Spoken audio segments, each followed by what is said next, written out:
Hello, I'm Linda, and this is No Frills Nature Edition. So, I thought today maybe we could talk about deer shed, which is when the deer drop their antlers. And what got me thinking about this, I saw a video just the other day, and this video isn't brand new, but I just saw it. And it's a drone footage of its drone going over an area, and there's a moose standing there.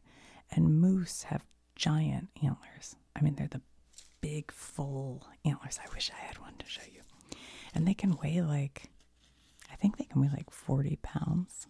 And the biggest, when they get really big, they can be 6 feet across. That's how big these things are. Now, this one didn't look quite that big. He was just like an average moose. But it was so fascinating because this drone was over top him and he just shook his head back and forth. And the antlers just fell off, pink, pink, both at the same time. I was like, wait, what? I know they lose them, but I had never seen that. And I just assumed they had to rub them on trees or rub them on the ground to make them kind of like a loose tooth. But these things just popped off.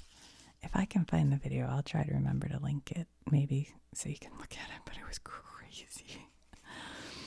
But anyway, it got me thinking about antler shed, and I've been out hiking a lot lately because I find it's very good if you're having any kind of stress to get out in nature and kind of get away from devices, or even if you just feel like you're scrolling too much, because that can happen too if you're excited or about an event or stressed. It can lead to that. So either way, I recommend just set aside your device and get out in nature, touch a little grass, pick up some leaves. But come January, what's fun to do is go shed hunting. And you go out in the woods and search for antler. And because the deer, just drop these every year. And this one, my son found last winter because he's out in the woods all the time for his job. And he's looking for a bigger one, but this one I was going to turn into a coat rack. I just haven't done it. But you can see the ruff right here. That's where it connects to the deer's head. And the reason that they shed their antlers has to do with hormones. It's the testosterone. I have this little guy here too. So in the spring, they start to get testosterone flowing through their male bodies. This is the male deer.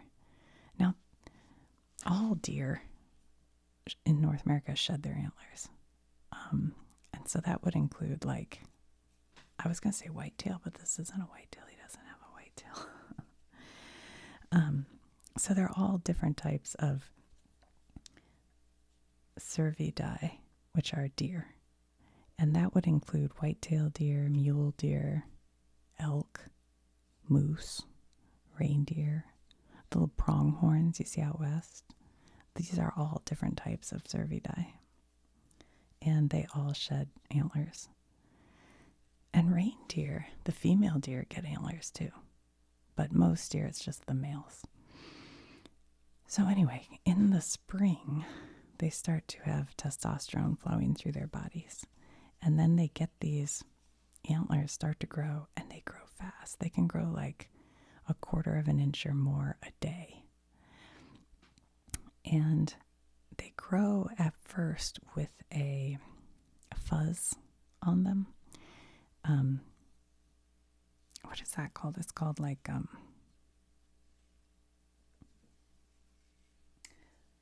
velvet. They have a velvet on there.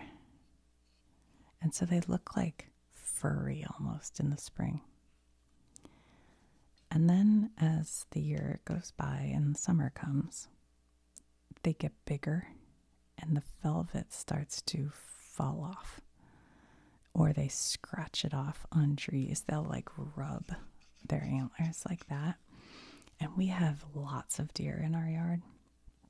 And one night, or early morning maybe, we heard all this noise. I mean, it was an insane amount of noise.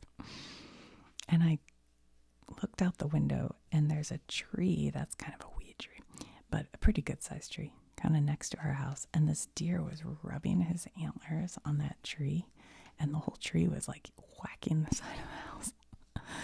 And it made so much noise. But anyway, but so then they have the velvet, and they kind of rub that off. And by rutting season, which is when they go to have, with the female deer so that they can have babies, that starts in the fall. Well, late summer, I guess. And by then, they have so much testosterone in their bodies that these start to harden, and all the velvet falls off, and they become really hard. So they're ready to fight it out with the other male deer. And they do fight it out, and I have had that happen in my backyard where two male deer were fighting it out. And then some of them have, smaller antlers like this. That would probably be a younger deer. This is probably like a 2-year-old deer right here. But as they get older, and I should say middle-aged, because once they get too old, then their antlers aren't as big anymore. But when they're like prime of their life age, they will have an antler set with multiple points. And that's what, when people say they caught like this guy is a 1, 2, 3, 4, 5, 6. So a 12-point buck. So if they say like a 8-point or a 12-point, whatever, that just shows like how big their antlers were at the time they were, hunted. But what you can do in like January, February, March, when there's not a whole lot to look at outside sometimes, you can search for shed. It's called shed hunting. And you go out just searching. And it's hard to find like in the snow sometimes because they are white. But you can find them that time of year.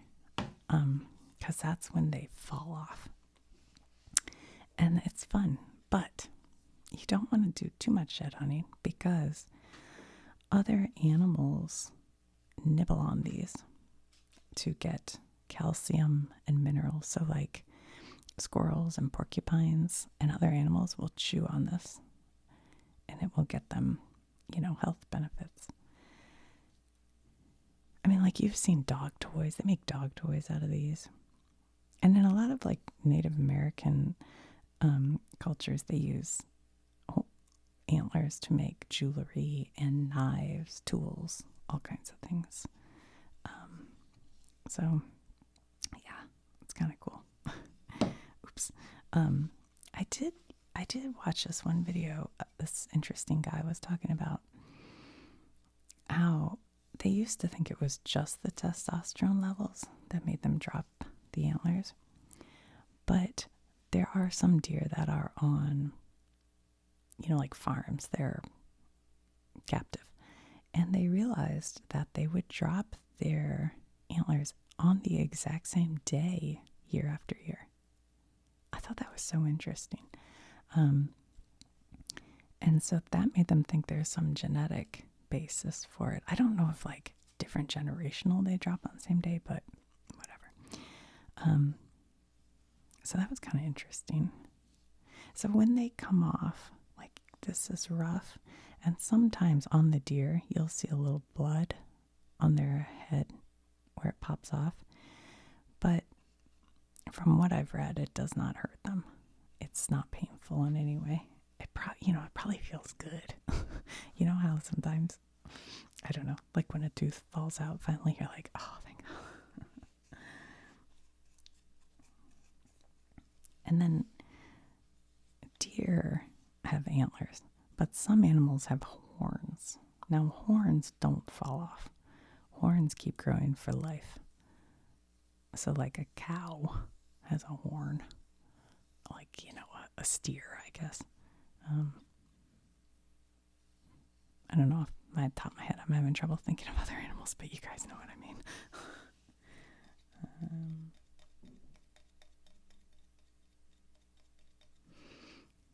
And when they fall off, part of they think why they, have,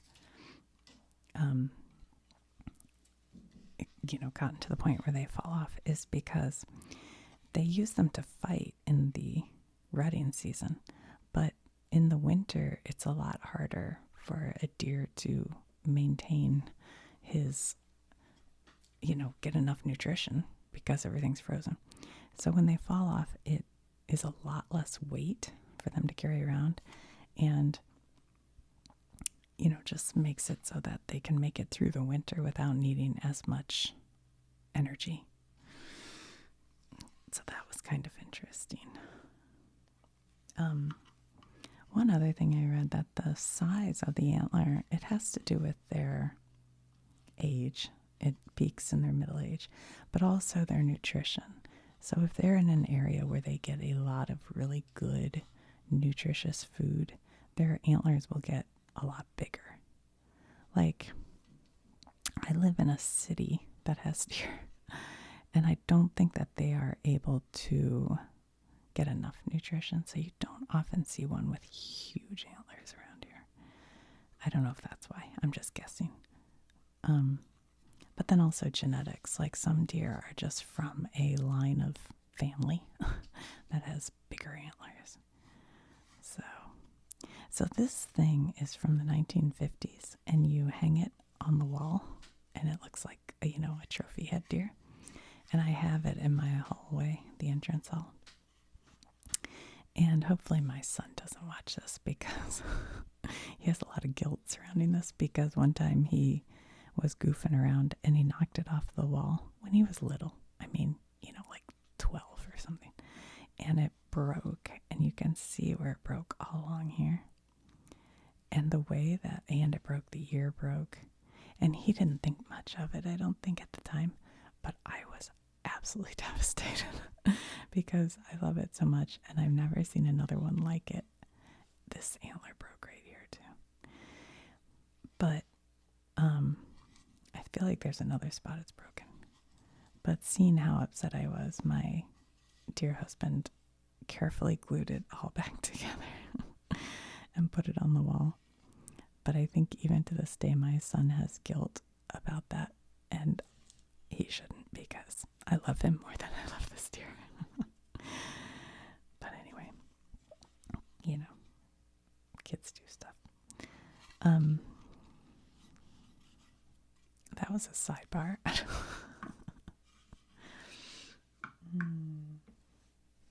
Let's see, is there anything else I forgot to tell you about deer shedding antlers? I'm trying to think.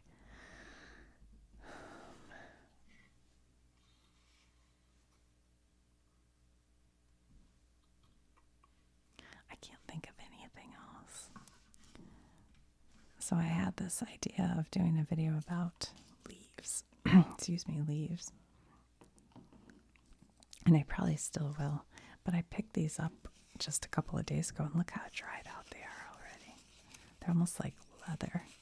And I feel like some of the brightness of their color, like this one was super bright red, and now it's kind of maroon. So I think I'll have to go on a hike, get the leaves, and then do a video like that very day if I'm going to do it. But it's harder than I thought, because I went and grabbed a bunch of leaves and thought, well, that's a maple, that's an oak. This will be easy. But then I started looking at them, and I'm like, well, hold on a minute. I think this is a silver maple.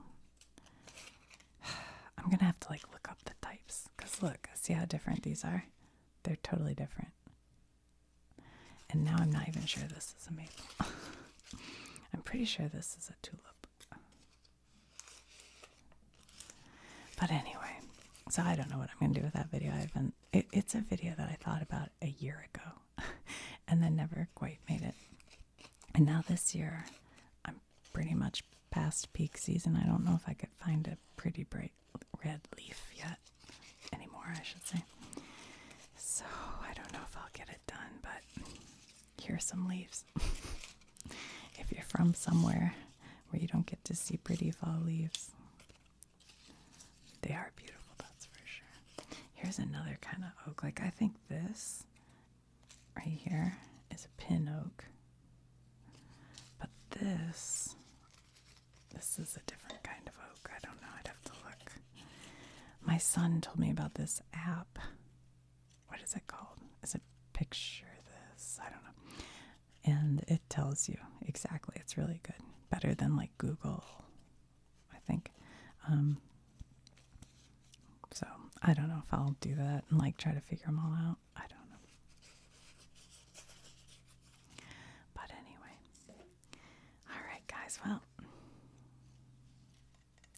just a little bit about deer. Oh, dear.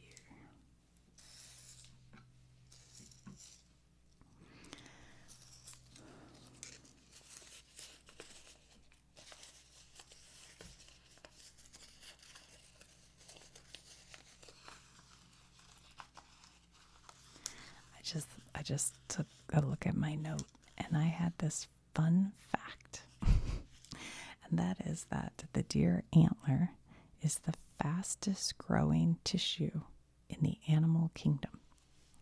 So there's something that'll probably be on bar trivia, pub trivia. The fastest growing tissue in the animal kingdom. That's kind of interesting. Anyway, oh, I forgot to say at the beginning, I'm not an animal expert. I'm just doing this for fun and relaxation. So